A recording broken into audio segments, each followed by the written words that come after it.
Добрый день, друзья! Берем 3 куриных яйца и перемешиваем их. Долго взбивать не нужно. Также заранее ставим разогреваться 2 литра молока. Я покупаю домашнее. Нам понадобится 200 грамм сметаны или такое же количество густого натурального йогурта. Добавляем к яичной смеси и хорошо смешиваем до однородности. Когда молоко хорошо нагрелось уже почти до кипения, добавляем столовую ложку соли.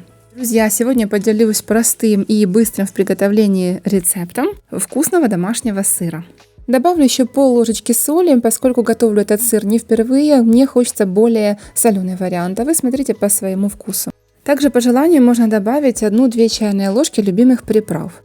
Можно ничего не добавлять, я сегодня просто хочу вам показать 2 варианта.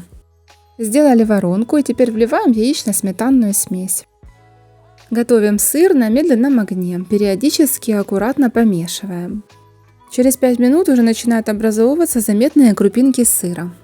Если видите, что процесс идет как-то вяло, можно добавить столовую ложку любого уксуса. Готовим еще 5-7 минут на медленном огне. Аккуратно помешиваем. И вот смотрите, очень быстро, прямо на глазах образуются крупные кусочки сыра. Друзья, большое спасибо за вашу поддержку и подписку на мой канал. Надеюсь, вам понравится рецепт. Поделитесь, пожалуйста, этим видео в своих соцсетях. На этот процесс в общей сложности у меня ушло 10-12 минут. Теперь выключаем нагрев. Видите, уже хорошо отделяется сыворотка. Но пока ничего делать не нужно. Оставляем нашу массу в покое. Минут на 10-15 накрываем крышкой. Время прошло. В любую глубокую мисочку кладем дуршлаг сверху и накрываем марлей. Я брала 4 слоя. Далее тоже все просто. Перекладываем на марлю наш будущий сыр, для того, чтобы стекла сыворотка.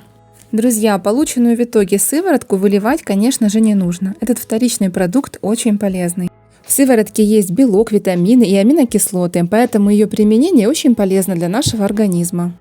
Заранее делаем формочку из чистой пластиковой бутылки. Обязательно с дырочками.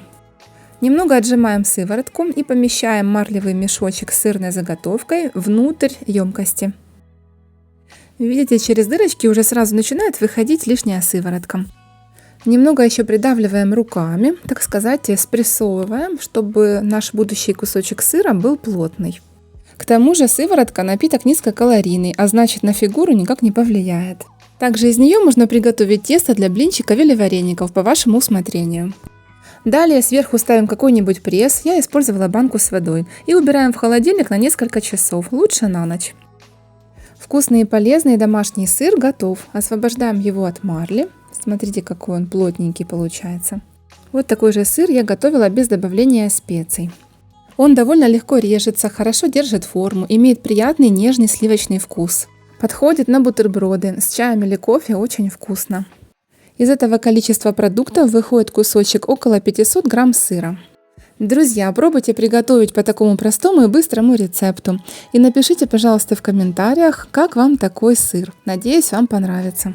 Поделитесь, пожалуйста, этим видео в своих соцсетях. Подписывайтесь на канал, жмите колокольчик. Всем приятного аппетита. Жду ваших комментариев.